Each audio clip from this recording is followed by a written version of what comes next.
Selamat pagi, perkenalkan nama saya Esra Deliana Sihombing dengan NIM F1D221033. Di sini saya membuat video untuk UTS Teknologi Informasi dan Komunikasi.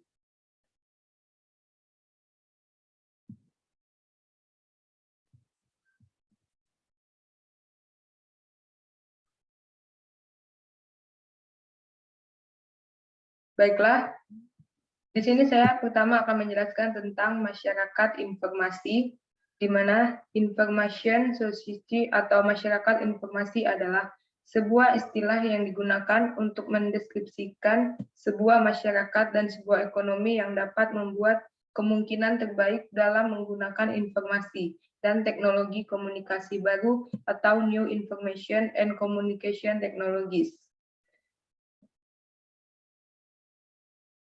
Selain dari penelitian tersebut, information society atau masyarakat informasi bisa juga dikatakan suatu keadaan masyarakat di mana produksi, distribusi, dan manipulasi suatu informasi menjadi kegiatan utama.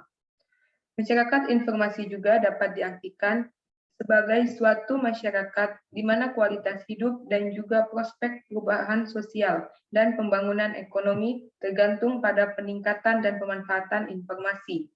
Dalam masyarakat seperti ini, standar hidup, pola kerja dan kesenangan, sistem pendidikan, dan pemasaran barang-barang sangat dipengaruhi oleh akumulasi peningkatan informasi. Selanjutnya, mengapa informasi sangat diperlukan?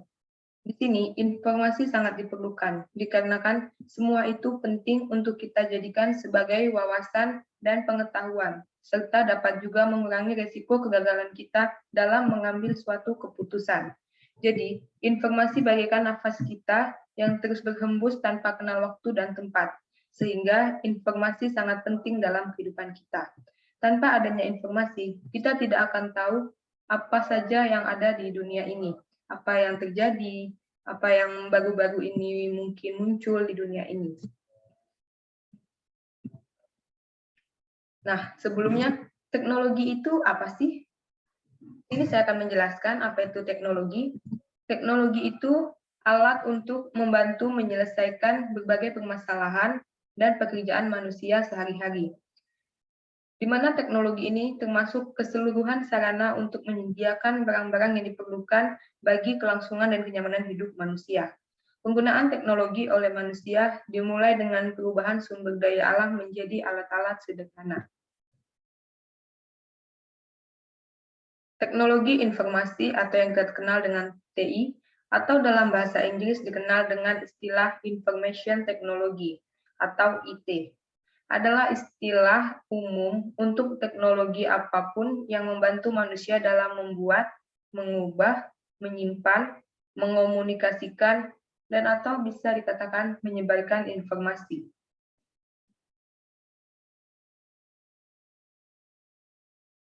Nah, apakah kalian sudah tahu apa saja komponen sistem teknologi informasi? Baiklah, di sini saya akan beritahu kepada teman-teman sekalian apa saja komponen-komponennya. Yang pertama ada headword. Headword ini merupakan salah satu komponen paling penting dalam sistem informasi. Tanpa adanya komponen ini, kemungkinan sistem informasi tidak akan berjalan dengan lancar. Yang kedua ada namanya software. Sistem software ini merupakan operating system yang mendukung hardware menjadi perangkat yang sangat berguna. Yang terakhir ada database dan data warehouse, di mana semua informasi yang kita kumpulkan akan disimpan dalam database. Contohnya, kamu mengumpulkan misalnya foto-foto dan video yang sudah lama di dalam satu folder, agar dia lebih terorganisir dan saat kita mengecek kembali, video dan foto itu akan tersusun dengan rapi.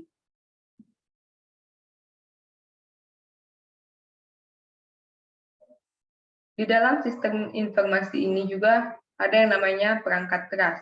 Perangkat keras ini yaitu segala sesuatu yang bisa kita sentuh dan lihat. Perangkat keras ini termasuk alat-alat, tetapi kita bisa menggunakannya. Yang pertama ada keyboard. Keyboard ini berfungsi untuk memasukkan data, magnetik, mengetik, dan menjalankan proses yang diperintahkan. Yang kedua ada namanya monitor. Monitor ini biasanya digunakan untuk menyajikan berbagai macam program yang kita buka dan menampilkannya secara visual. Yang terakhir ada mouse. Mouse ini untuk menjalankan perintah, seperti membuka file, memilih file, dan menutup atau membuka sebuah program. Mouse ini biasanya digunakan bisa pada laptop ataupun komputer. Di dalam perangkat keras ini ada namanya piranti masukan dan piranti keluaran. Piranti masukan ini selain digunakan untuk memasukkan data, dapat pula digunakan untuk memasukkan program. Berdasarkan sifatnya, peralatan input dapat dibedakan menjadi dua, yaitu peralatan input langsung, yaitu input yang ketika dimasukkan akan langsung diproses oleh alat pemproses. Contohnya keyboard, mouse, touchscreen, like pen, digital graphic tablet, and scanner. Peralatan input tidak langsung, yaitu input yang melalui media tertentu sebelum input tersebut diproses oleh alat pemproses. Contohnya, disket, hard disk, dan punchcard. Kedua, piranti keluaran atau output device adalah perangkat komputer yang berguna untuk menghasilkan keluaran. Apakah itu kertas, misalnya hard copy, ke layar monitor, soft copy, atau keluaran berupa suara. Contohnya printer, speaker, plotter, monitor, dan banyak yang lainnya. Selanjutnya perangkat lunak. Perangkat lunak atau peranti lunak dalam bahasa Inggris software adalah istilah khusus untuk data yang diformat dan disimpan secara digital termasuk program komputer, dokumentasinya, dan berbagai informasi yang bisa dibaca dan ditulis oleh komputer. Dengan kata lain, bagian sistem komputer yang tidak berwujud. Kedua, software system. Perangkat lunak ini berperan sebagai sistem operasi komputer. Contohnya seperti Windows, Linux, dan Mac.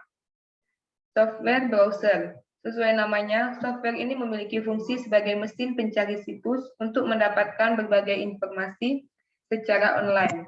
Beberapa di antaranya adalah Chrome, Opera Mini, Mozilla Firefox, Internet Explorer, dan sebagainya. Yang ketiga, Microsoft Office. Software ini sangat berguna untuk mempermudah atau meningkatkan efisiensi berbagai pekerjaan kantor, seperti perangkat lunak pengolah kata, pengolah angka atau akuntansi, media presentasi, dan lain-lain. Contohnya seperti Microsoft Excel, Microsoft Word, Outlook, dan PowerPoint.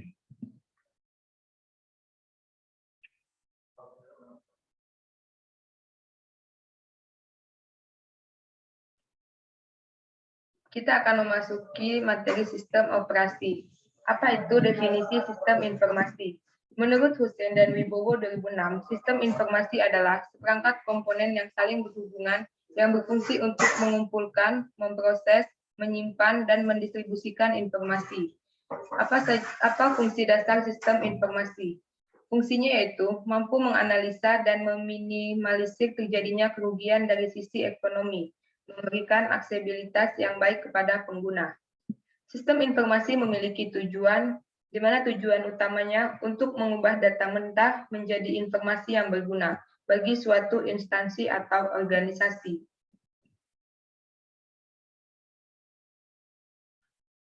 Penerapan informasi teknologi pada bidang geologi.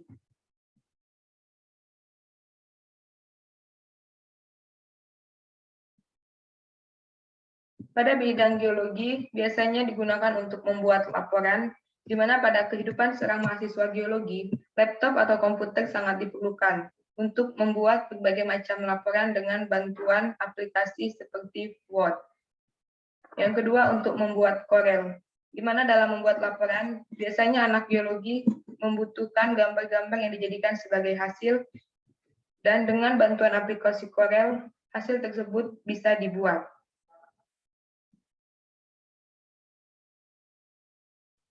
Baiklah teman-teman, hanya itu yang dapat saya jelaskan.